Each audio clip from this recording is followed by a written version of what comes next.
You know, Nintendo games are pretty weird. I mean, their main icon as far as a company is a red-hatted plumber in blue overalls that fights a giant deformed turtle. He's a Koopa, but you know what I'm saying, right? It's weird, it's strange to think about. I mean, let's be honest. Were it not for that thick plot armor that Mario has on at all times, he would be torn to shreds by Bowser super easy. So I got to thinking there's probably some other oddities in the Nintendo universe as well. And hey, why don't we take a look at them? These will be 10 of the very, very strange oddities that I found in the Nintendo universe that I thought you all might enjoy.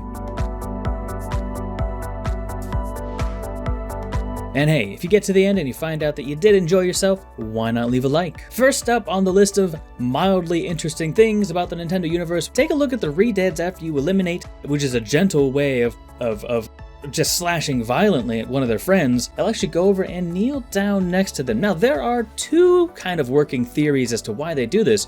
One of them, of course, is that they're consuming that individual for its sustenance. I mean, you know, when you're a re-dead, you get to eat maybe once every 12 million years or something. You gotta get food exactly where you can. After all, not too many people are dumb enough to wander down to the bottom of the well, or down to the Shadow Temple, where you can just nom on their face all day long. The other working theory, of course, is that they're actually mourning over the loss of their comrade, essentially.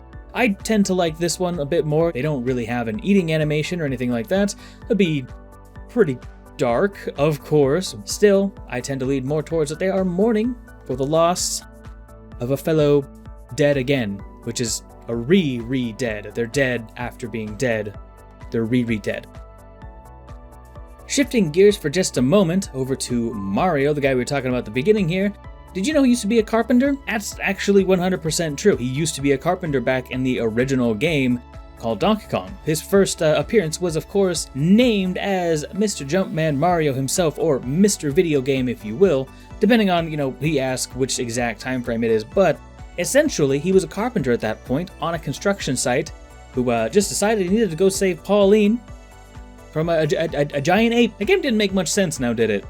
Kind of think that could have been an extra part. That didn't make much sense either. Why would he do that? Why would he do that? So this one's kind of common knowledge at this point, but did you know that the brick blocks in the original Super Mario Bros. Are actually the denizens of the Mushroom Kingdom who have been transmuted into these brick blocks? So every time you eliminate one, you get 10 points, which means killing a citizen worth 10 points. Pretty sure it's 10, maybe it's 100. Not important, they are very dead. Let's take that a step further and think about the recently released Mario Maker 2. Yikes. When you really think about it though, this would kind of make sense as to why you usually don't see just one of these brick blocks kind of out on its own. People, for survival, naturally would probably flock together. Hence why you see lines of them, lines of people lining up just to be transformed into brick blocks to later be smashed violently by a plumber. There's a lot of weird things in Nintendo. I'm discovering more weird things as we go through this list. But that also begs the question, what are the power-up blocks? What are the mystery blocks? Are those, what exactly are those? If the brick blocks are people, then what are the other blocks? Why would they be there? Etc. Other random questions. Okay, just saying. Put on your tinfoil hats for a second, accompany me down this lane here, and let's figure this out. Shifting back to Zelda, we have the fact that every Smash Brothers basically features a different kind of Link, with the exception, of course, of Ocarina of Time Link being in both Smash 64 and Melee. Because at that point, they kind of just said, let's just throw more Link in. It'll be fine.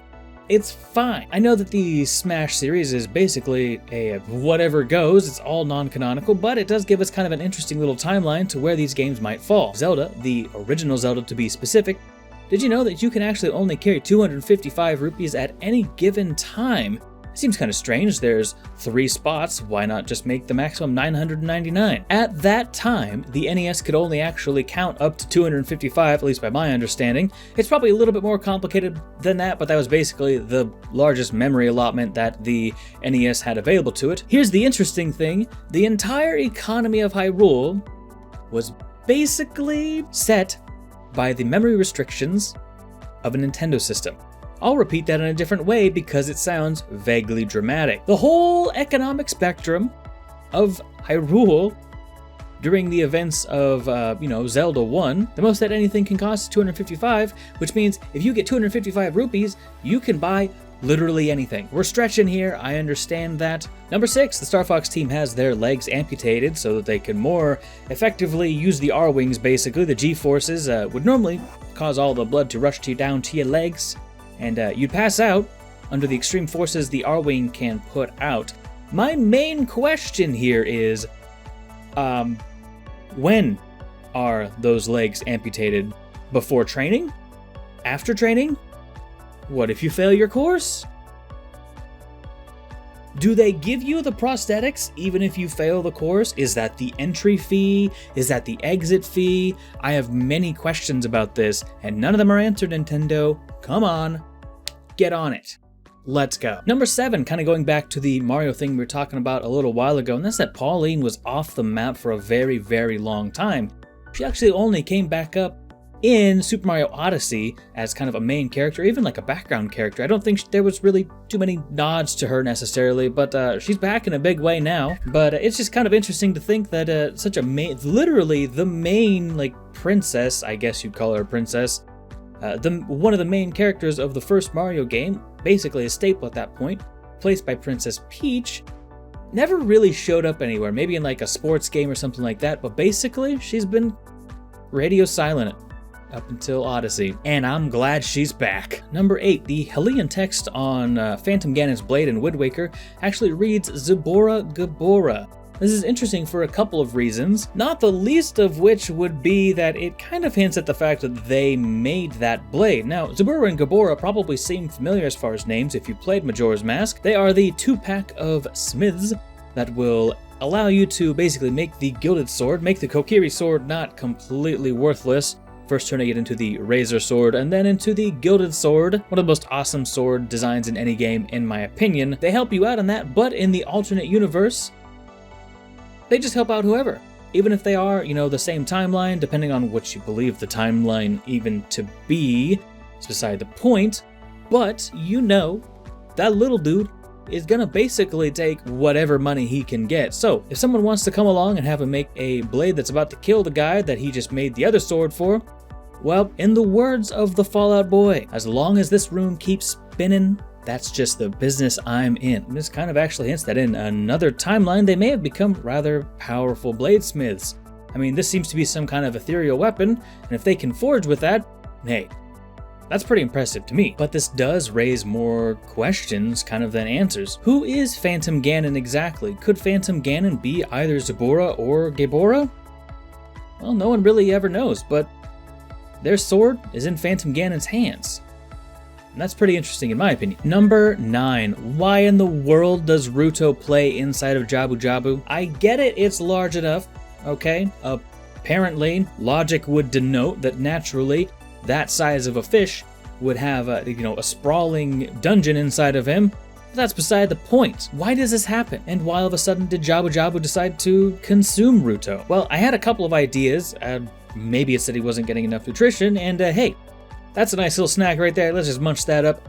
Done. It could have been that maybe he needed assistance with the parasite inside of him, and he knew that. So he's like, hey, help. There's also a line of dialogue in Ocarina of Time that seems kind of interesting to me, in that Ruto mentions she never actually wrote a letter. This is interesting mostly because somebody wrote it. Jabu Jabu may have had, the clairvoyance to basically know that Link is going to need a trial in order to get that spiritual stone. So, swallowing Princess Ruto would, basically bring assistance to him in dealing with this parasite, as well as give Link a chance to prove himself to obtain that spiritual stone. But who wrote the letter? I like to think that it was Lord Jabu Jabu writing a letter somehow, because that's a fun image for me to try to make up in my head. Honestly, I have no idea. Who do you think wrote the letter? Tough questions. Last, but definitely not least, and probably the cutest of all to think about, and a nice place to leave it all off. Did you know that Gengal, that's Giovanni's cat in the Legend of Zelda Twilight Princess, he's the golden guy. You collect the Poe souls for him, but Gengal is the leader of all the cats in Castletown. And they have cat meetings. That is a god dang adorable. I love that. Anyway, if you are feeling especially god dang adorable today, why not leave me a like? I really do appreciate it. It helps the channel grow. We've been met with a lot of support recently, and I'm truly thankful for all of it. I really do appreciate it on the most genuine way that I can say it. Thank you so much for all the support during the series that I've been putting out and all the recent videos. It means a lot to me. Anyway, I'm Newbornkilik, and I will see you in the next one. I'm out.